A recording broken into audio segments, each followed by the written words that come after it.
अस्सलाम वालेकुम। 13 चैप्टर अब शुरू कर रहे हैं, अब द फर्स्ट मुस्लिम का। हम इस किताब के सेकंड हाफ में आ गए हैं and this is our 63rd session of reading of this book. Last time we met we talked about the migration itself, how migration unfolded, हिजरत कैसे हुई थी, हाउ हिजरत unfolded. Today we are going to look beyond that, what happened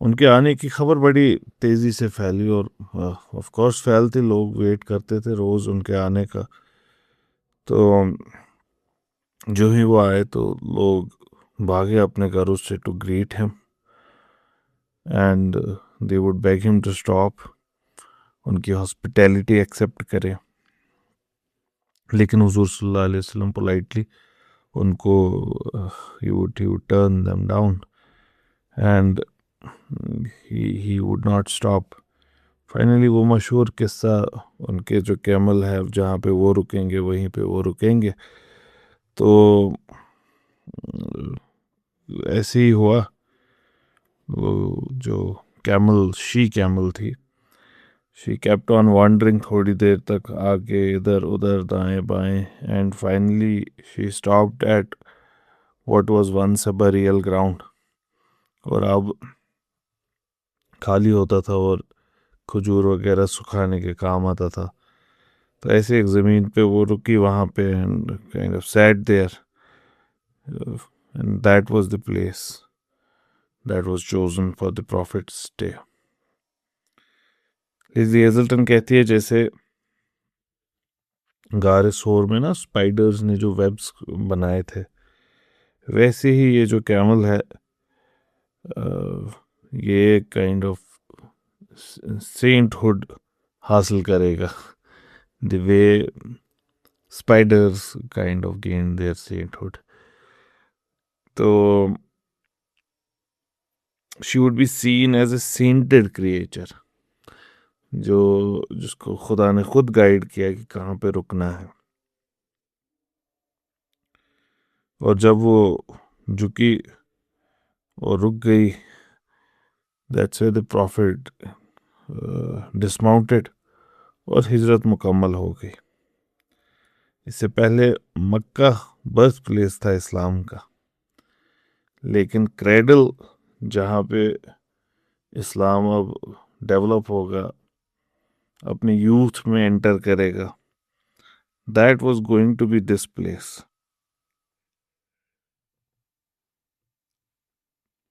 Medina Munawwara. और यही वो मौका है, हुजूर सल्लल्लाहु अलैहि वसल्लम की हिजरत का जो मौका है और अराइवल इन मदीना, जहाँ से events finally they would be dated.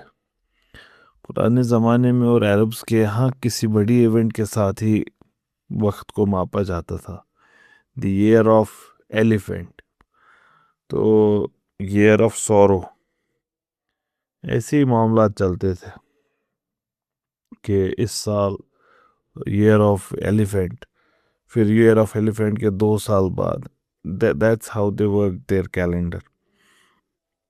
तो जब ये मौका हिजरत का आया, यहाँ से ये बहुत बड़ी इवेंट थी, तो हिजरत के 2 साल बाद, हिजरत के 10 साल बाद, हिजरत के 30 साल बाद, तो यही स्टैंडर्ड कैलेंडर बन गया मुस्लिम्स का।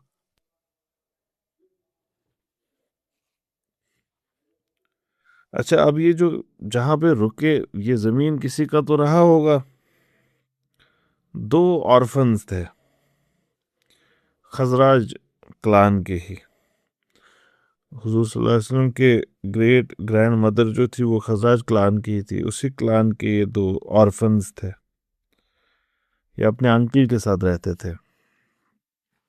और यहाँ पे भी लेज़ली हेज़ल्टन कहती है यहाँ पे भी ये सिमिलैरिटीज़ है बैकग्राउंड्स की, हुजूर सल्लल्लाहु अलैहि वसल्लम खुद एक ऑर्फन और ये भी ऑर्फन, तो काइंड ऑफ दी चॉइस इस लोकेल की सीम्स इंस्पायर्ड।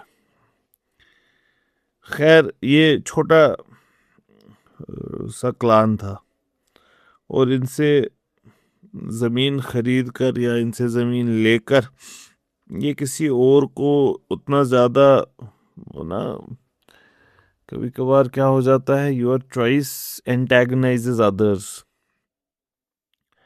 ये वैसा नहीं करता, ये एक लो प्रोफाइल डील ही रहती। जो पावरफुल क्लान्स थे उनको ऐसा नहीं लगता इससे कि हमको साइड लाइन किया गया। ऐसा होता है, अदरवाइज इंसान को बड़ा वाइजली चूज करना पड़ता है, and more so people in power and people who are looked forward to. तो जो ये बच्चे थे, इनका जो गार्डियन थे, उन्होंने हुजूर सल्लल्लाहु अलैहि वसल्लम से रिक्वेस्ट किया आप इसको रखें एज अ गिफ्ट, और वो जो ऑर्फन्स हैं उनको पे कर देंगे खुद से। लेज़ली हेजल्टन कहते हैं प्रॉमिस मोहम्मद सल्लल्लाहु अलैहि वसल्लम एंश्योर्ड वाज फुलफिल्ड, कि बाद में हुजूर सल्लल्लाहु अलैहि वसल्लम ने देखा कि उनको उनका मुआवजा मिला कि नहीं। तो एंड ऐसे ही हुआ। ये क्या ही बोले, मतलब इस ज़मीन के बारे में, अननोन ज़मीन, एक ऑब्सक्योर ज़मीन, एक ऑब्सक्योर दुनिया के एक ऑब्सक्योर खत्ते में, कोई ना जानता इसको, कोई किसी को कोई इम्पोर्टेंस ना पता इसकी। ये दुनिया के सबसे इम्पोर्टेंट सेंटर्स में से एक बन जाएगा। और इस वक्त जो ये नए बिलीवर्स हैं इनके लिए एक सेंट्रल प्लेस। यहाँ पे अगले कुछ महीनों में कुछ हल्की फुल्की कंस्ट्रक्शन शुरू होगी। जो भी उन्होंने बनाया उस टाइम बड़ा सिंपल था, एक ओपन कंपाउंड, बाहर से दीवारें, मिट्टी, और जो अनबर्न्ड ब्रिक होती है वो, कहीं कहीं पे कवर्ड एरिया भी है जो पाम ट्रीज से के पत्ते वगैरह होते हैं, उन्हीं को यूज किया गया है। बाय एंड लार्ज ये ओपन है, थोड़ा area shade, there's only smaller area that's under shade. And then the southern and eastern walls, these are sleeping quarters. कोई ज़्यादा ऑर्नेट ऑर्नामेंटल चीज़ें इस मस्जिद में नहीं थी, जो बाद में हमको इस्लामिक एम्पायर्स में मस्जिदें दिखेंगी। तो उन मसाजिद में जो मामलात हैं वो यहाँ आपको नहीं दिखेंगे। ये सिर्फ मुसलमानों के यहाँ नहीं है, अर्लीस्ट सिनेगॉग्स या चर्चेस, ये सारी जगह भी ऐसी ही रही होंगी। खैर, जैसे वो पुराने सिनेगॉग, पुराने चर्च, ये ज़्यादा एक गैदरिंग प्लेस का काम भी करते थे, together with being prayer spaces. In fact Lesley Hazleton कहती है सिनेगॉग ग्रीक वर्ड से आया है, which is to come together. तो ये मस्जिद होनी है, जो कंस्ट्रक्ट हो रही है, ये महज रिलीजियस फंक्शन अदा नहीं करेगी, ये religious and other functions together. Lesley Hazleton कहती है सेक्युलर और सेक्रेड ये साथ में होगा, एक साथ होगा, blending easily into each other as they did in most of the world at that time. ये सारी दुनिया में ऐसा ही था। सेक्युलरिज्म को हम लफ्जी माने अगर स्ट्रिक्टली देखें तो it's the ideology of separation of church and state. इनको अलग कर दे कि खुदा नहीं डिक्टेट करेगा अफेयर्स ऑफ स्टेट, स्टेट बदले में इंटरफेयर नहीं करेगी रिलीजियस मामलात में।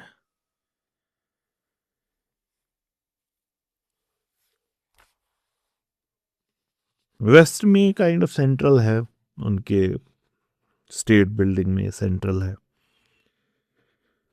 लेकिन ये इतना ही नहीं है, ये फिर इतना ही नहीं रहता है, क्योंकि सेक्युलराइजेशन फिर हर जगह दाखिल होता है, सारा इल्म ही सेक्युलराइज हो जाता है, हमारा दुनिया को देखने का तरीका ही सेक्युलराइज हो जाता है। फिर that means divide of God, जो कि मुसलमानों का भी इस वक्त है, तो हमें महसूस नहीं होता। हमारा जो दुनिया को देखने का नज़रिया है वो उसमें कोई खुदा नहीं है।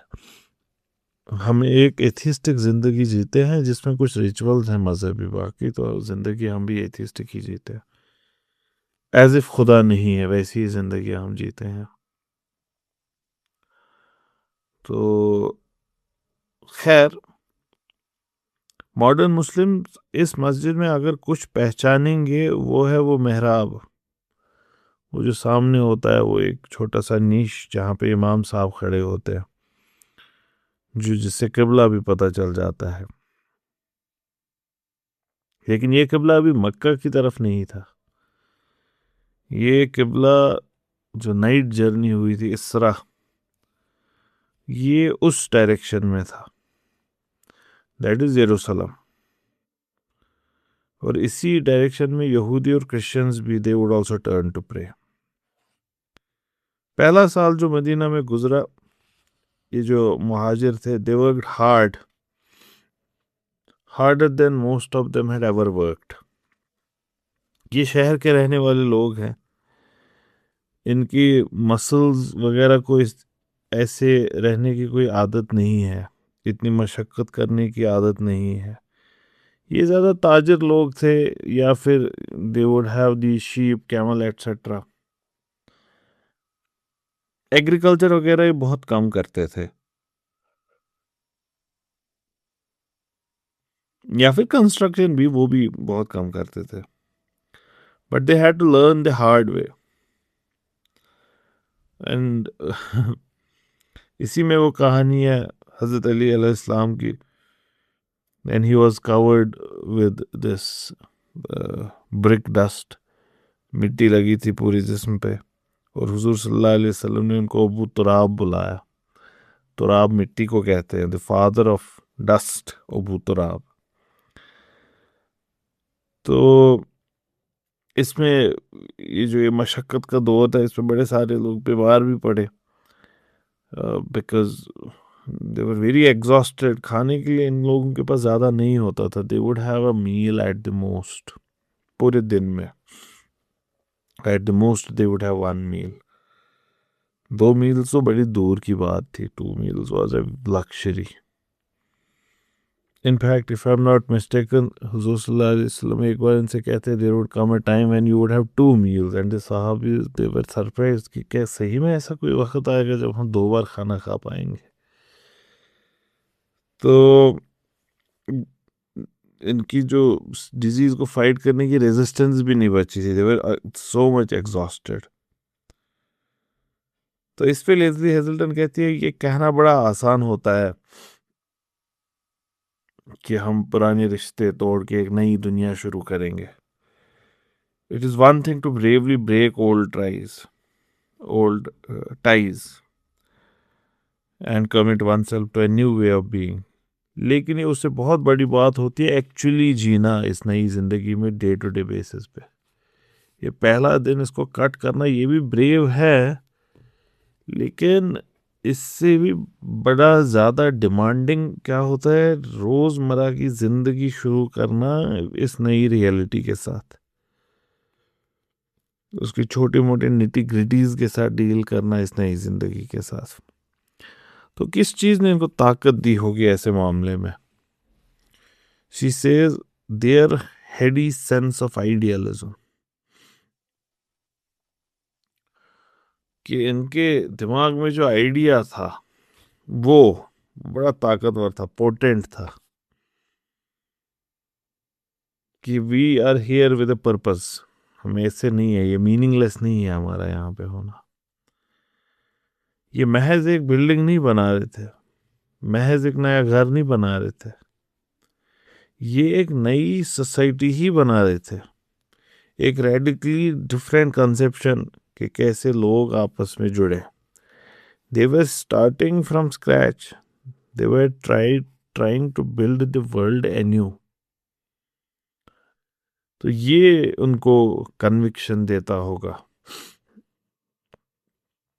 कह रहे हैं कि कितना भी आयरॉनिक आपको ये लगे in the context of modern politics, इसका क्लोजेस्ट पैरेलल है वही city people flexing muscles never used before is the possible experience of early Zionist pioneers in Palestine.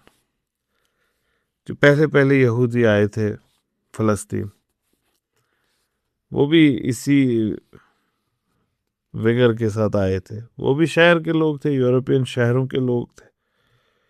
और वो जब फ़लस्तीन आए होंगे तो उन्होंने भी उस वक़्त बड़ा सोचा होगा, ये करेंगे वो करेंगे, बड़ी बड़ी अच्छी चीज़ें और बड़ी चीज़ें। तो ये भी यहाँ आए ऐसे सोच कर। I don't know why did she have to make this comparison. Allah ही जानता है कि उन्होंने, but I don't find any use of this comparison.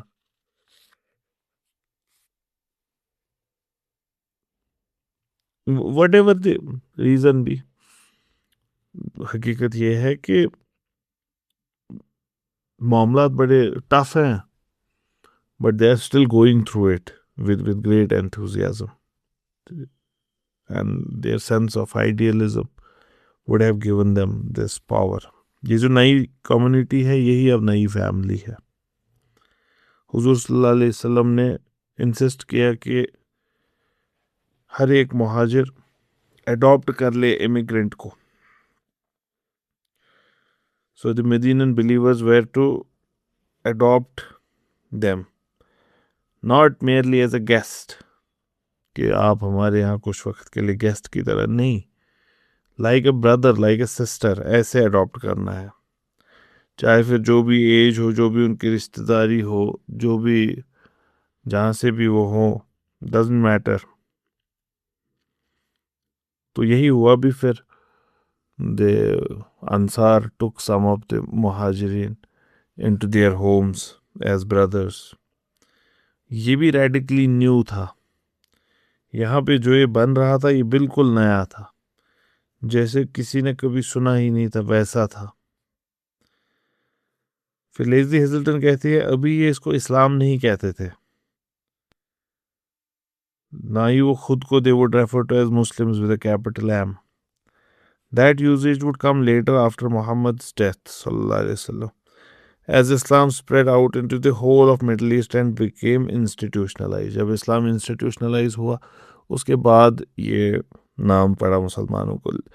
ये एक थेरी है, फ्रेड डोनर है एक स्कॉलर, उनकी बताई रिविजनिस्ट थेरी है। इस्लाम के मामले में और ओवरऑल भी दुनिया में ये जो रिविजनिस्ट थेरीज होती है ये ज़्यादा सबस्टेंस नहीं रखती है। इसमें क्या होता है, इसमें बड़ा सिलेक्टिव यूज़ ऑफ एविडेंस हुआ होता है दिखाने के लिए कि कोई चीज़ कैसे रही होगी। तो जैसे अमीर अल मोमिनीन है, अमीर अल मुस्लिमीन नहीं है, तो ये चीज़ें हमें बताती है कि मोमिन was the term that was used early Islam में फॉर मुस्लिम्स। पर ये हकीकत नहीं है, क्योंकि कुरान में एम्पल एविडेंस है जो दिखाता है, जहाँ पे एक जगह अल्लाह ताला सीधे कहते ही हैं कि मैंने तो आपका नाम मुस्लिम रखा है। और अल्लाह ताला ये भी कहते हैं कि अर्लियर स्क्रिप्चर्स में भी आपका नाम मैंने मुस्लिम ही रखा था। और एक जगह इन्ना दीना इंदल्लाहिल इस्लाम, अल्लाह ताला की नज़र में सिर्फ इस्लाम ही एक दीन है। एक और जगह अल्लाह ताला फरमाते हैं कि कुरान में कि आज मैंने आपका दीन आपके लिए परफेक्ट कर लिया और मैंने आपके लिए इस्लाम चूज़ किया। बड़ी सारी और एविडेंस दी जा सकती है, बट दिस इज़ एनफ। जैसे एक और जगह अल्लाह ताला फरमाते हैं कुरान में कि इन बेडोइन से कहो कि खुद को मोमिन ना बुलाए, इन बद्दुओं से कहो कि खुद को मोमिन ना बुलाए, खुद को मुस्लिम बुलाए, क्योंकि अभी दीन इनके हल्क से अंदर दाखिल नहीं हुआ है। दैट मीन्स इस आय करीम से हमको ये भी समझ आता है कि आउटवर्ड फॉर्म को एक्सेप्ट करने से कोई मुस्लिम बनता है। जो इस्लाम का आउटवर्ड फॉर्म है उसका इनवर्ड डायमेंशन ईमान का है। तो ये थीसिस इन्होंने फ्रेड डोनर से इंस्पायर्ड होकर यहाँ पे बयान की है।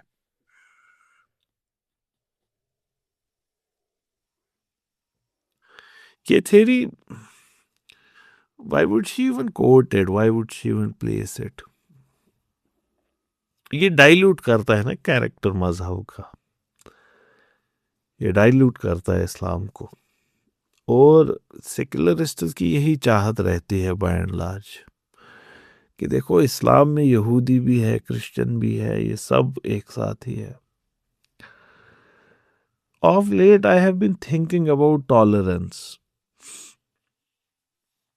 and I realized that tolerance can only happen if we respect and value truth as a whole, as a as a group, as a society, as a nation। जब हमारे यहाँ ट्रुथ की वैल्यू हो तभी टॉलरेंस हो सकती है। क्योंकि when you love and respect, admire, yearn for truth, you would tolerate other people's opinions, for the truth might be with them and not you। तो इस वजह से टॉलरेंस के लिए हकीकी जो हमारे पास फैक्ट्स ऑन ग्राउंड है, जो मामलात हैं, उनको बदलने की ज़रूरत नहीं है। लेट पीपल स्टे और keep their beliefs the way they want. Tolerance is altogether a different thing. Tolerance के लिए डाइल्यूट करने की ज़रूरत नहीं है। इससे लोग सस्पिशियस हो जाते हैं और फिर टॉलरेंस नहीं, सस्पिशन बढ़ता है। आप ज़बरदस्ती किसी को टॉलरेट करवाने के लिए उसकी तारीफें कर दे सुबह से शाम तक, फिर लेकिन जब उसके साथ कॉन्वर्सेशन हो जाती है तो पता चल जाता है कि ये तो वो है ही नहीं जिसका जिक्र हुआ था, ये तो बिल्कुल ही अलग इंसान है। तो क्या होता है फिर? क्या होता है फिर? टॉलरेंस नहीं रह पाती, फिर नफरत बढ़ती है, सस्पिशन बढ़ता है। A person seems to have been fooled all along। उससे बेहतर है truth be told clearly and proper boundaries be set। In that particular way there would be more tolerance, I would be, I mean, एक मुसलमान को क्यों दिखाना है कि नहीं मैं हिंदू भी हूँ, या हिंदू को दिखाना है मैं मुस्लिम भी हूँ। आप एक अच्छे हिंदू हो सकते हैं, आप एक अच्छे मुस्लिम हो सकते हैं, आप एक अच्छे क्रिश्चियन हो सकते हैं। whatever tradition you follow, you can be good in that tradition, and yet at the same time ज़रूरी नहीं कि अब आपके हाथ में तलवारें हो, कुल्हाड़ियाँ हो, बंदूकें हो और आप लोगों को मार रहे हैं। Tolerance can still exist even if you are good and practicing at your faith। In fact, I would say it would come only when you are that। Mahatma Gandhi was tolerant, but that should not make anyone get fooled that he didn't love or he didn't know his religion, Hinduism. He knew it। Maulana Abul Kalam Azad was very tolerant and he knew religion to a large extent। He has written books on religion। So tolerance is altogether a different thing। But sometimes these people have to do it ताकि थोड़ा सा मामला dilute हो जाए and वो सेक्युलराइज्ड agenda थोड़ा सा forward हो जाए।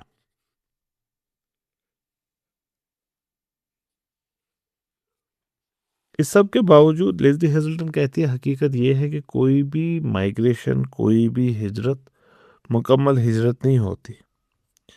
कितना भी एग्जाइल हो, जो वो टाइज टू योर होम है उसका कोई ना कोई हिस्सा रह जाता है। यहाँ तक कि अगर कोई बाई चॉइस भी निकला हो, वो भी याद करता है अपने होम टाउन को, अपने जहाँ से वो निकला होता है, द प्लेस लेफ्ट बिहाइंड।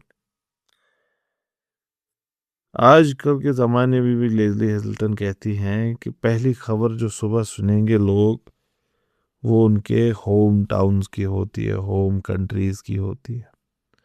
आज भी इमिग्रेंट सुबह सवेरे फर्स्ट चैनल जो वो मुड़ेंगे कि हमारे मुल्क में क्या हो रहा है, news from the country of their origin. वो इस नई जगह में आज भी ढूंढते हैं अपने एरिया के रेस्टोरेंट। जब अपने यहाँ होते हैं तो वहां पे उनको चाहिए होता है exotic, continental, American, Chinese.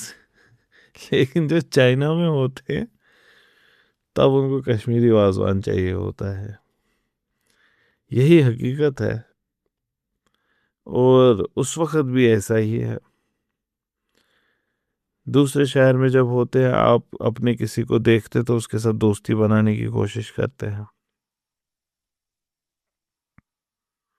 So they search out places to buy familiar foods and befriend fellow immigrants they would never have talked to back home. जिनसे वो बात भी नहीं करते घर पे, यहाँ पे उनको ढूंढते फिरते हैं, कोई मिले ना। ये महज नॉस्टैल्जिया नहीं है। इन एक्शन से वो क्या करते हैं, जो फिजिकल सेपरेशन है उसकी नवीयत को थोड़ा डाइल्यूट कर देते हैं, ठंडा कर देते हैं, कम करते हैं। और जो अंदर से गिल्ट होता है अपने उस वतन को छोड़ने का, वो भी इससे थोड़ा सा कम हो जाता है अपने लोगों के साथ यहाँ पे उठने बैठने से। और अगर आप खुशकिस्मत हैं, ये आपके लिए मामले को आसान कर देगा, अडेप्ट करने में नई हकीकत को उसमें आसान कर देगा।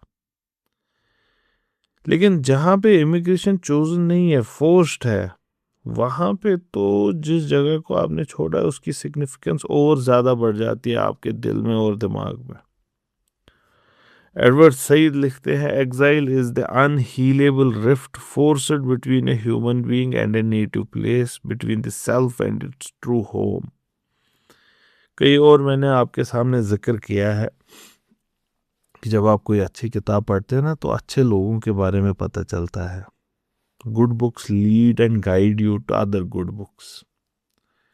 ये एक मिसाल है उसकी। इसमें ज़रा ध्यान दें, एडवर्ड सईद कोट हुए। एडवर्ड सईद से बड़ी हस्तियां बहुत कम हैं। ओरिएंटलिज्म के फील्ड में बहुत कम लोग होंगे जो कहा जाएगा कि इनसे भी बड़े स्कॉलर्स गुजरे हैं। इनकी एक किताब है ओरिएंटलिज्म, जिसको हम मोस्ट प्रोबेबली यहाँ पे इंशाल्लाह एक ना एक दिन पढ़ेंगे बशर्ते जिंदगानी। एक और भी है कवरिंग इस्लाम, उसको भी मोस्ट प्रोबेबली हम पढ़ेंगे एक दिन। तो द पॉइंट बीइंग कि अच्छी किताब में you get hints and links to other good writers. तो यहाँ पे इन्होंने एडवर्ड सईद को कोट किया। तो क्या है, एडवर्ड सईद ने क्या कहा, exile is the unhealable rift forced between a human being and a native place. Unhealable rift है, ये कभी हील नहीं होता, ये रह जाता है। अच्छा, ये किन की बात कर रहे हैं, Palestinians living in exile. Edward Said हमारे वक्त की एक फिगर है। ये feeling of having suffered a great wrong, ये ख़त्म नहीं होता, ये वक्त के साथ इंक्रीज ही होता है। और फिर ये आपके अंदर एक घर बना लेता है, इट क्रिस्टलाइजेस। एग्जाइल के बाद आप नई जिंदगी तो एस्टेब्लिश करते हैं, लेकिन जिस जगह को छोड़ के आए होते हैं वो रह जाता है एज योर होमलैंड। ये बन जाता है focus of all hope for a perfect future.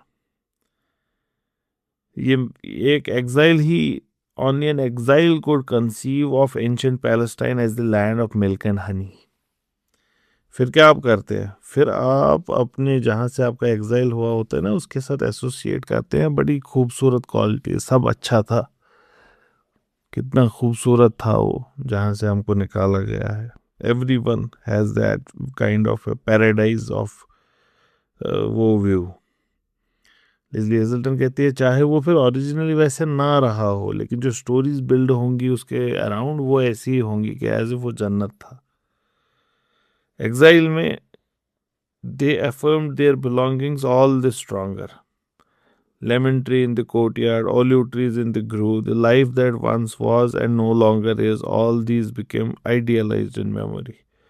इसी वजह से Jerusalem temple lovingly reconstructed in the mind of the second and third generation rabbis who wrote the Mishnah was far closer to perfection than the one that had been burned to rubble by the Romans.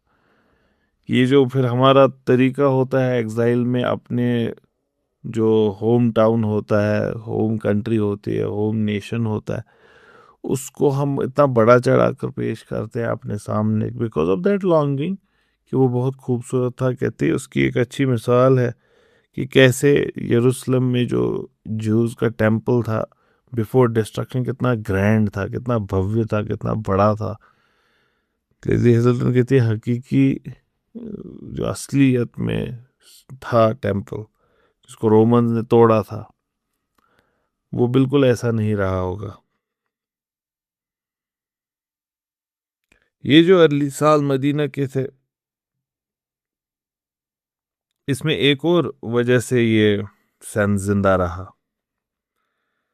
The sense of exile was kept alive in the distinction between मुहाजिरून and Ansar. ये जो ये terminology भी है कि कुछ लोग Muhajir हैं, कुछ लोग अंसार हैं, इसने भी जिंदा रखा इस फीलिंग को of the Muhajirun coming from some other land. Exiles always feel their difference as a kind of orphanhood। Orphans की तरह महसूस करते हैं exiles। ये फिर से एडवर्ड सईद को ही कोट कर रही हैं। And the metaphor is especially poignant when applied to Muhammad sallallahu alaihi wasallam। हुजूर सल्लल्लाहु अलैहि वसल्लम का बचपन हमने देखा तो ऑर्फनहुड में ही गुजरा। While all the immigrants had in essence orphaned themselves, breaking ties with mothers and fathers, clan and tribe, the effect was magnified for a man born without a father। In effect क्या हो रहा है, ये सब लोग इन्होंने अपने रिश्तेदारों के साथ रिश्ते काट दिए। They are all being orphaned. और एक और सेंस में they are being orphaned because ये जो ये अरेबियन सोसाइटी है बहुत ज़्यादा डिपेंडेंट है on tribal and clan relationships, right. आपका क्लान ही आपका प्रोटेक्टर है, आपका क्लान ही आपका फादर है। और जब आप क्लान से अलग हो गए तो it's kind of your father is no more, तो you are an orphan. So these people have broken ties with their mothers and fathers, clans and tribes। तो ये सब ऑर्फन है। और यही जो ये फीलिंग है ऑर्फनहुड की, ये उस शख्स के लिए और भी ज़्यादा मैग्नीफाई होगी जो एक्चुअली ऑर्फन रहा है। शी इज रेफरिंग टू हुजूर सल्लल्लाहु अलैहि वसल्लम हियर। उनको बड़ी मशक्क़त इससे पहले भी करनी पड़ी थी मक्का में अपने लिए एक जगह निकालने के लिए। वो जगह हासिल की भी थी उन्होंने, लेकिन आके बैठे भी न थे, निकाले भी गए। अभी अभी हासिल की थी वो जगह, and he would see it wrenched away from him। लेकिन इसके बावजूद लेस्ली हेजल्टन ने, अगर आपको याद हो अर्ली एक सेशन में, आई थिंक पता नहीं पहले 5-6 सेशंस में लेस्ली हेजल्टन ने कहा था कि there would be many setbacks in the prophet's life. मतलब आई एम पैराफ्रेजिंग, एग्जैक्टली मुझे याद तो नहीं है इनका स्टेटमेंट, लेकिन जो मीनिंग थी वो याद है कि क्या था वो exactly, that many disadvantages that the prophet would later face in his life, they would turn out to be towards his advantage। मामला कोई बुरा हो जाता या कोई चीज़ जो हमको अदरवाइज लगेगी कि not good, but they would turn out to be something good in his life. तो वैसे ही लेस्ली हेजल्टन कहती हैं, yet this loss may have been essential to think creatively outside the habitual order of things। it helps to be placed outside it। जिस system का आप खुद हिस्सा होते हैं वहाँ पे बड़ा मुश्किल होता है उस सिस्टम को जज कर पाना, उसके लिए उससे बाहर निकलना पड़ता है ताकि आप the whole thing is under your side. इसी वजह से लोग बड़े सारे अपने खुद के बायसेस, अपने खुद के प्रेजुडिसेस, स्टीरियोटाइप्स, गलतियां वगैरह नहीं देख पाते। We have a blind spot for it. तो खुद से परे होकर, अलग होकर खुद को देख पाना, ताकि इंसान खुद की कमियां वगैरह देख सके। ये बड़ा मुश्किल है, आसान नहीं है। तो जो मामलात है ज़िंदगी के, हैबिचुअल ऑर्डर ऑफ थिंग्स, जैसी चीज़ें होती आ रही है, उससे क्रिएटिवली, दैट मीन्स उसके डिफरेंट तरीके से सोचना, इसके लिए बड़ा ज़रूरी है, या मदद करता है कि आप उस सिस्टम से बाहर हो फिर उसको देखें।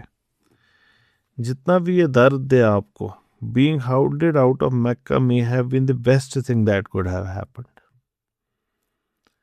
हुजूर सल्लल्लाहु अलैहि वसल्लम के साथ जो ये मामला हुआ, she has once again gone back to that early point, that something that is kind of something that would make anyone sad, that once again worked for the Prophet sallallahu alaihi wasallam. तो यहाँ पे भी painful as it was, मक्का से निकाला जाना जितना भी दर्द देता, लेकिन इस वक्त यही चीज सबसे अच्छी थी जो हुई। And then time would show that this really help the propagation of Islam, Madina shift हो जाना। क्या हुआ, कैसे हुआ, इंशाल्लाह अगले सेशन में देखेंगे।